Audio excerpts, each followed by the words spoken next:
नमस्कार दोस्तों। आज की कहानी है वृंदा और विनय जब बन गए प्रेम दीवाने। तुम में इतना धैर्य कहाँ से आ गया? 2 दिन हो गए, एक फोन भी नहीं किया। विनय झल्लाहट दबाकर बोला। नारी का धैर्य तुमने अभी देखा ही कहाँ है। वैसे भी मैं तुम्हारे साथ थी भी कहाँ, बस एक भीड़ का हिस्सा थी। वृंदा का स्वर शांत था। क्या मतलब है? ऐसे कैसे कह सकती हो? परसों मिले तो थे, कोई लड़ाई झगड़ा नहीं हुआ था। मैंने तुम्हें कुछ कहा भी नहीं जिससे तुम्हें गुस्सा आए। कहने की जरूरत नहीं होती। पिछले 6 महीने से तुम लगातार मुझे अनदेखा करते आ रहे हो और मैं हमेशा सिर्फ तुम्हारे बारे में सोचती रहती हूँ।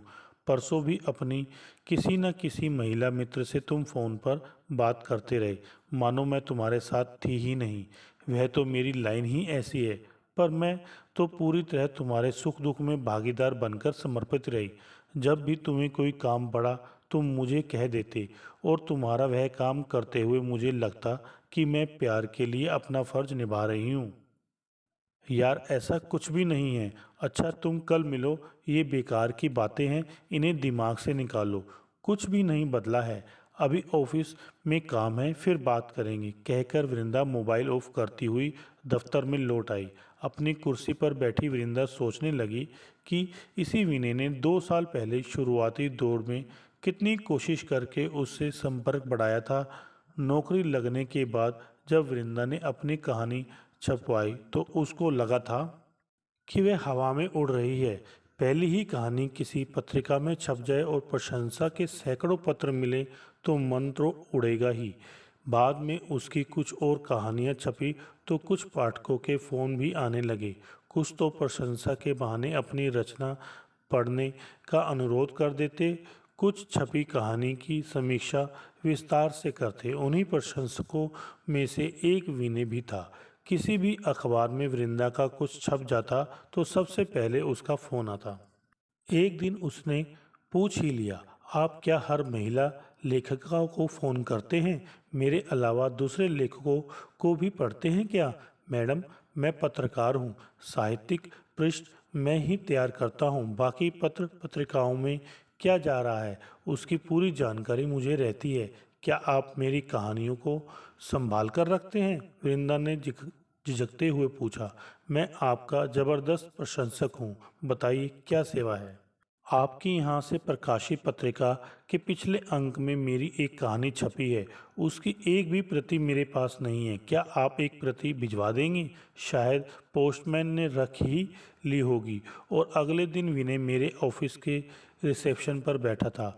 हम दोनों चाय पीने के लिए पास के रेस्टोरेंट में बैठे तो विनय का फ़ोन बार बार बज उठता। किसी मित्र का फ़ोन है क्या? सुन लो। नहीं, बड़ी मुश्किल से आपसे मिलना हो पाया है। बाद में फ़ोन सुन लूँगा। मुझे आपकी कहानियाँ सच में बहुत अच्छी लगती हैं और प्रभावित भी करती हैं। बाकी लेखिकाएँ नारी विमर्श के नाम पर मीडिया से जुड़ा जो कुछ लिख रही हैं वह पढ़ा नहीं जाता है। मुझे भी लगता है कि नारी आंदोलन को व्यवसाय बना लिया गया है। ऐसी औरतें नारी मुक्ति का झंडा उठाए हुए हैं जो खुद कब की आज़ाद हो चुकी हैं। आप समाज के सभी पात्रों को लेती हैं, हमारे परिवार के ढांचे तो तोड़ने वाले साहित्य का क्या फ़ायदा? कुछ लेखिकाएं लिव इन रिलेशन को मुद्दा बनाकर लिख रही हैं तो कुछ कई पुरुषों के साथ यौन संबंधों पर। हम यह कह सकते हैं कि आप में वादा और विश्वास होने की बातें कहीं खोती जा रही हैं। ये तथाकथित लेखिकाएं महिलाओं के किस वर्ग को चित्र कर रही हैं, इसकी चकाचौंध में समस्याओं का सामना करने वाली निम्न और मध्यम वर्ग की महिलाओं पर ध्यान ही नहीं दिया जाता। वृंदा जोश में बहती जा रही थी। मैडम, आज मेरा इंटरव्यू है, अब निकलता हूँ।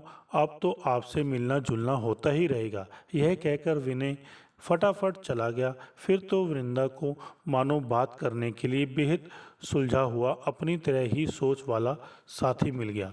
घर और ऑफिस में बंधे बधाए ढांचे में सामाजिक चर्चाओं के लिए कोई भी नहीं था, पर विनय के साथ चर्चाओं का दायरा जल्दी ही टूट गया।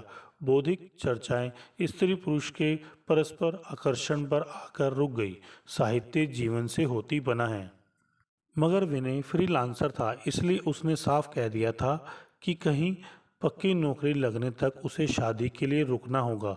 विनय ने भी हिंदी और अंग्रेजी साहित्य पढ़ा था, पर उसे सरकारी नौकरी से चिढ़ थी। पत्रकार को जो आज़ादी है वह और किसको है?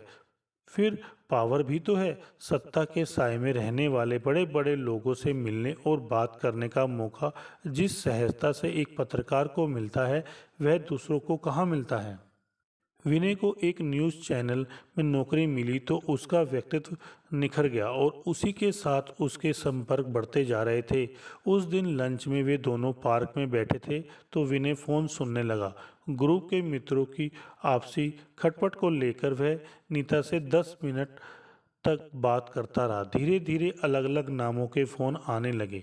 विनय फ़ोन काटता तो तुरंत एसएमएस आ जाता। वृंदा के साथ होने पर भी विनय का ध्यान दूर जाने लगा था। वृंदा को विनय अपने कामों में उलझाए रखता।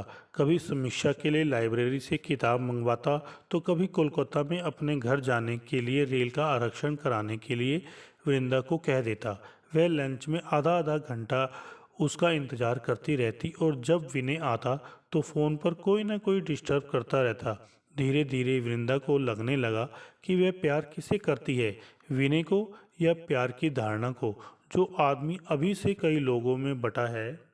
शादी के बाद उससे कैसे निष्ठा की उम्मीद की जा सकती है? फिर तो पूरा परिवार और समाज बीच में आ जाएगा।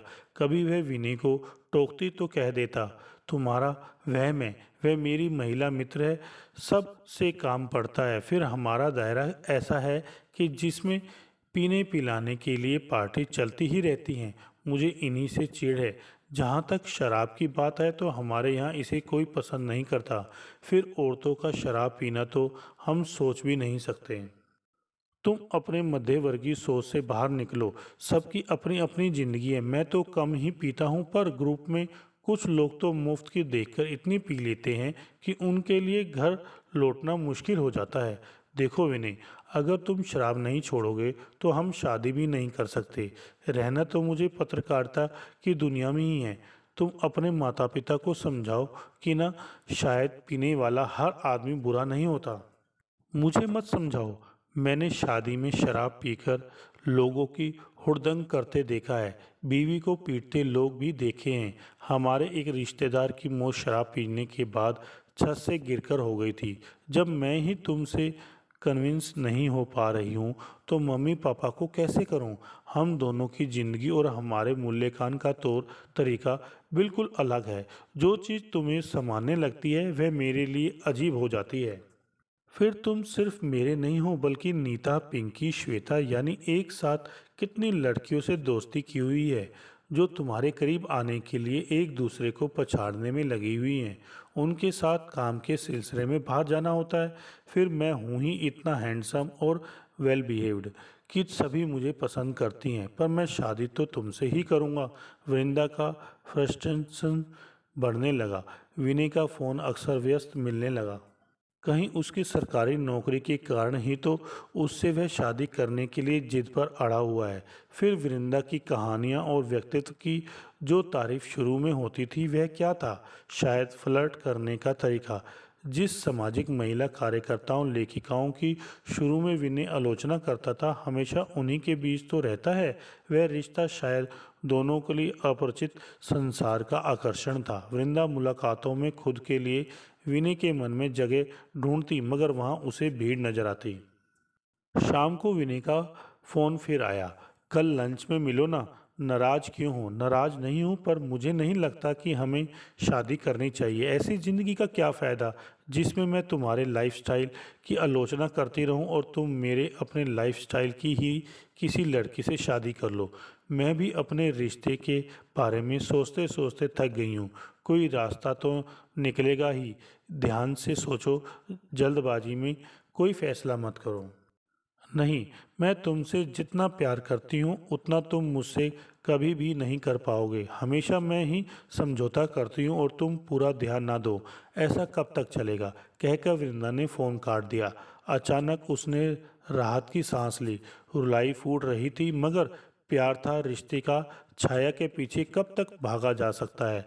एक कविता की पंक्ति मन में उभरी, मेरा तेरा रिश्ता तू तू मैं का रहा, मैं तू करती रही, तू मैं करता रहा। हेलो दोस्तों, अगर आपको हमारी ये वीडियो अच्छी लगी हो तो लाइक करें, शेयर करें और कमेंट्स करके बताएं कि हमारी ये वीडियो आपको कैसी लगी। साथ में चैनल को सब्सक्राइब करके बेल आइकन जरूर दबाएं।